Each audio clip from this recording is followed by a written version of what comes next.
Hi everybody, it's Rowan Smith from the Mortgage Center. I want to address a couple of questions that I've received on some of the lenders and how we brokers make our decisions as to which lender we're going to send you with. By and large, we brokers are paid approximately the same at most lenders if we're offering the competitive market rates.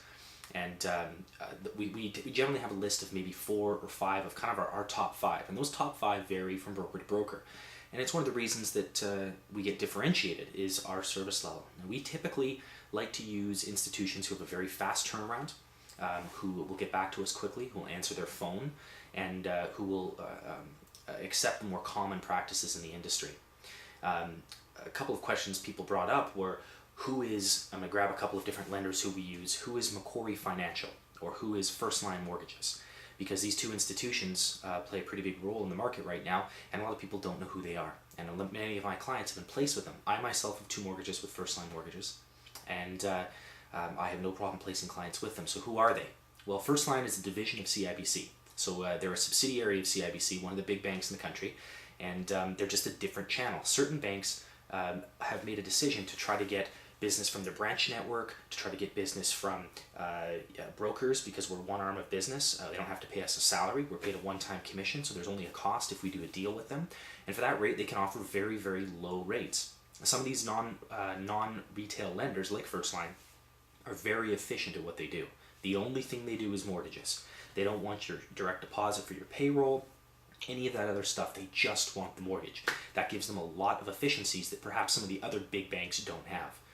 So who are all these banks? Because you'll see on my webpage and a lot of my advertisements, there's 40 plus lenders. And if I challenged every one of you to name as many banks and credit unions as you could, I'd be impressed if you can come up with 6 or 7. We have many, many lenders. An example, ING Direct. People will often say to me when I place them with a Macquarie, or I place them with a First Line or something like that, they say, is it really secure being with them? Well, a lot of people invest with ING Direct who does not have retail branch locations, or they have maybe 1 in 2 or 3 major cities in the entire country. I'd be much more leery about where I was putting my cash invested dollars rather than where I'm borrowing from. Should one of those lenders go under, at the end of the day, there's going to be another lender behind them who will take over the mortgage. You'll continue to make your payments, and the transition, while perhaps not seamless, will nonetheless not make you be foreclosed on or lose your home or any of the doom and gloom that some people are predicting.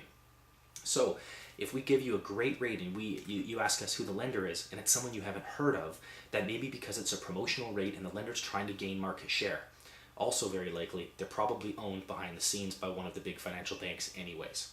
So if you or someone you know is getting put with a lender they're not familiar with, and maybe you'd like some information on what that lender is, who they are, how long they've been around in the market, give me a call. It's Rowan Smith at the Mortgage Center.